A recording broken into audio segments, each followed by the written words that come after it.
Right now, the state of Tennessee bringing in more money during this pandemic than it expected. In fact, state leaders plan to lose hundreds of millions of dollars, so they cut some planned pay raises because of that. Fox 17 News' Alex Apple live in West Nashville tonight with what they plan to do with an extra $500 million. Alex. After 3 straight months of losses, state revenue ended up $488 million. So with so many people hurting economically, the pandemic throwing so much in flux, I set out to find out, how is the state going to spend that money? 2 months into the pandemic, state legislators met to revise the budget. Tax revenue would be down thanks to the pandemic, but last week the state announced that it ended the year with revenue up 2.4%. That amounts to $488 million, and the general fund got $330 million more than expected. I don't anticipate having a special session to address budget issues between now and January, no. The General Assembly has to meet to change the budget, and Governor Bill Lee has no plans to call them back. That means no changes, no reinstating teacher pay increases, rather saving the money, instead of putting it back into depressed sections of the economy. The finance commissioner wrote this in a statement. The impact of the COVID-19 pandemic on future revenues remains a concern. Thus, we will continue to monitor national and global economic indicators to manage our spending and revenue collections appropriately.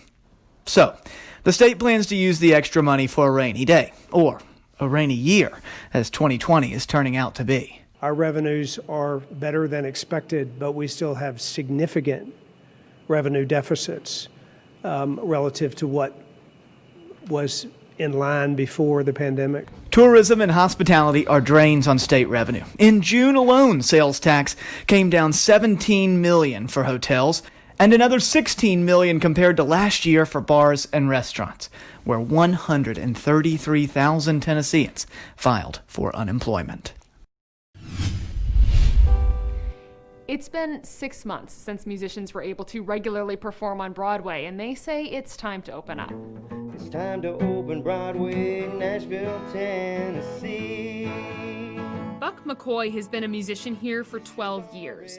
He says he and several other musicians rallied downtown last week trying to show the mayor that they can't afford to live like this. But I said maybe the way to get his attention is to write a song.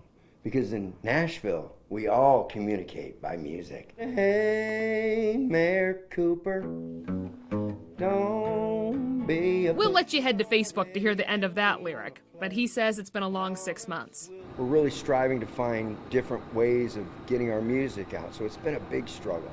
Holland Gray is another musician doing the same thing. She and her husband started hosting virtual shows on Facebook so musicians could still perform and get tips. It's really easy to say just go out and get a job, but everybody's trying to go out and get a job, and there are very few jobs to be had. She said with the new 25-person limit starting for bars tomorrow, they won't be able to perform.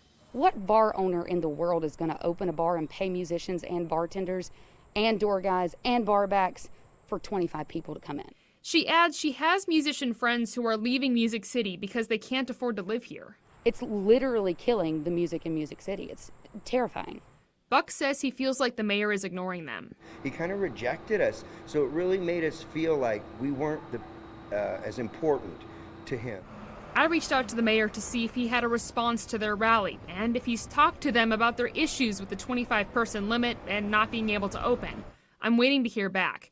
In the meantime, Buck says he and the rest of Music City's musicians are practicing their craft and will come back stronger than ever. There's no music, and so music, it's not Nashville without the music. Just a reminder that tomorrow is when the new rules go into effect for bars and limited service restaurants, able to have 25 people in them at a time, and they're able to close at 10:30 instead of 10.